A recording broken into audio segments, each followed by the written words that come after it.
আসসালামু আলাইকুম এভরিওয়ান, সবাই কেমন আছেন? আলহামদুলিল্লাহ আমি অনেক ভালো আছি। তো আজকে আপনাদের সামনে নতুন একটা রেসিপি নিয়ে হাজির হয়েছি। যাদের মুখের রুচি একেবারে নাই, যে মুখের রুচির জন্য ভারত যেতে চায়, ইন্ডিয়া যাইতে চায়, মানে মুখের রুচি বাড়ানোর জন্য, তাদের আর ভারত ইন্ডিয়া যেতে হবে না। আমার রেসিপিটা দেখে যদি বাড়িতে বানান তাহলে একবার খাইলে কিন্তু মুখের রুচি ফেরত আসবে। তো যাই হোক, এই দেখেন তার জন্য একটা কড়াই নিয়েছি। কড়াই নেওয়ার পর দিলাম অল্প পরিমাণে সরিষার তেল, তারপর দিলাম কাঁচামরিচ। তো দেখেন কাঁচামরিচগুলো দিয়ে দিলাম, একটু ভাজা ভাজা করে নেব। তারপর একটু ভাজা ভাজা হয়ে গেলে এর মধ্যে দিয়ে দেবো রসুন, আস্তা রসুন, আর একটা মিডিয়াম সাইজের পেঁয়াজ। তো দেখেই তো বুঝতে পারছেন আমি আজকে কী বানাইতেছি, ভর্তা। হ্যাঁ, যদি মুখের রুচি না থাকে, জ্বর হয় বা যে কোনো কারণে মাছ মাংস খেতে খেতে যদি বোরিং হয়ে যান, তাহলে কিন্তু ভর্তাটা ট্রাই করতে পারেন। আমার কাছে কিন্তু ভীষণ ভালো লাগে এই ভর্তাটা হইলে। আর অন্য কোনো রেসিপি আমার কিন্তু লাগে না, অন্য কোনো তরকারি কিন্তু আমার লাগে না, একটা হলেই কিন্তু হয়ে যায়। তো দেখেন তারপরে এর মধ্যে দিয়ে দিলাম 3টে শুকনো মরিচ, যাতে একটু ভালো হয় আর কি। শুকনো মরিচ কাঁচামরিচ একসাথে বেটে ভর্তা করলে আমার খুব ভালো লাগে, এই জন্য দিলাম। তো আপনারা কেউ চাইলে শুকনো মরিচ দিয়েও করতে পারেন শুধু শুধু, আবার কেউ চাইলে কাঁচামরিচ দিয়েও করতে পারেন, আবার কেউ চাইলে আমার মতো করেও করতে পারেন, কোনো সমস্যা নেই। যখন একটু ভাজা ভাজা হয়ে যাবে তারপর এগুলো কিন্তু আমি নামাই নেব। তো ভর্তা ভাত খাইতে কিন্তু আমার খুব ভালো লাগে, আর খুদের ভাতের সাথে তো এটা জাস্ট অসাধারণ।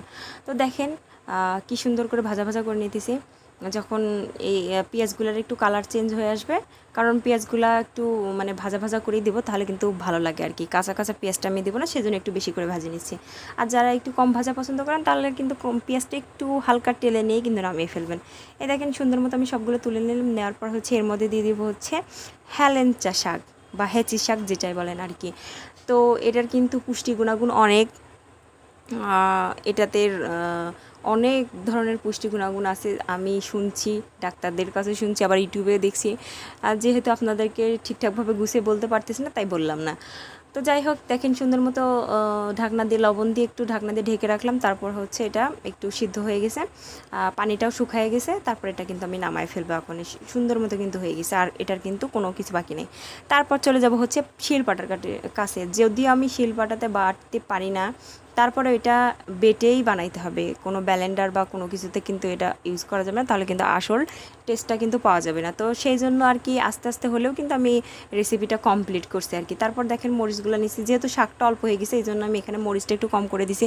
অতিরিক্ত ঝাল হয়ে গেলে আবার মাথা ধরবে। আর এই শুকনো মরিচেও প্রচুর পরিমাণে ঝাল, আবার কাঁচা মরিচেও প্রচুর পরিমাণে ঝাল, মানে যেটা বলার বাইরে, এই জন্য একটু আমি কম করে দিছি। তো আপনারা চাইলে সবগুলো দিতে পারেন, কোনো সমস্যা নেই। তারপরে দেখেন কোনো রকম বেটে নিলাম, নেওয়ার পর এরপর এখন শাকগুলো দিয়ে দিলাম, মানে সিদ্ধ করে রাখা বা টেলে রাখা যে শাকগুলো, সেগুলো এর মধ্যে দিয়ে দিলাম। দেওয়ার পর এখন সুন্দর করে বাটাবাটি করে নেব আর কি। মানে পাটায় বাটা যে কোনো জিনিসই কিন্তু ভালো হয়। পাটায় যদি মশলা বেটে রান্না করেন সে তরকারি কিন্তু অনেক মজা হয়, আর পাটায় বেটে যদি ভর্তা করেন সে ভর্তাও কিন্তু অসাধারণ হয়। তো দেখেন কি সুন্দর আমি বাটতেছি, যদিও পারি না। আলু ঢেঁড়স আমি পাটায় বাটতে পারি না, তাও ইদানিং একটু ভালো হয়েছি আর কি। তো দেখেন সুন্দর মতো আমি ভর্তাটা বেটে নিলাম আর কি। নেওয়ার পর এখন শেষমেশ এর মধ্যে কিন্তু আমি লবণ চেক করছি। তারপর এর মধ্যে ছিল রসুন, আস্ত রসুন। এই রসুনটা এখন সুন্দর করে বেটের মধ্যে দিয়ে দিব আর কি।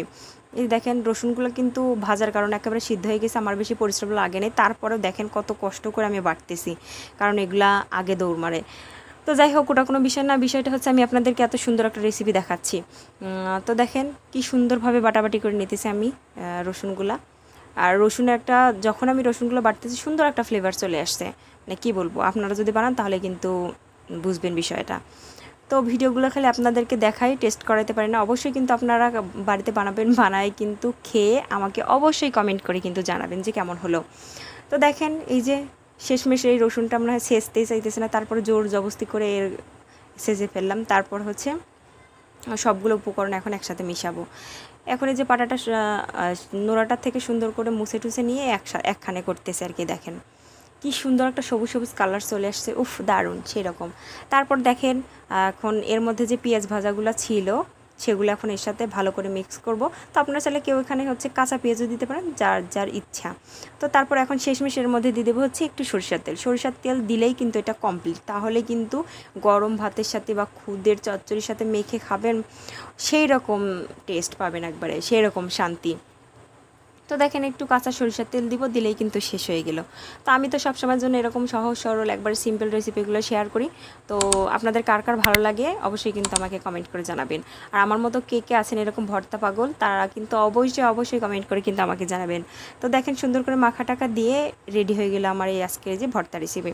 তো সবাই ভালো থাকবেন, আমার জন্য দোয়া করবেন, আর আমার ইউটিউব চ্যানেলটাকে সাবস্ক্রাইব করে দেবেন। আল্লাহ হাফেজ।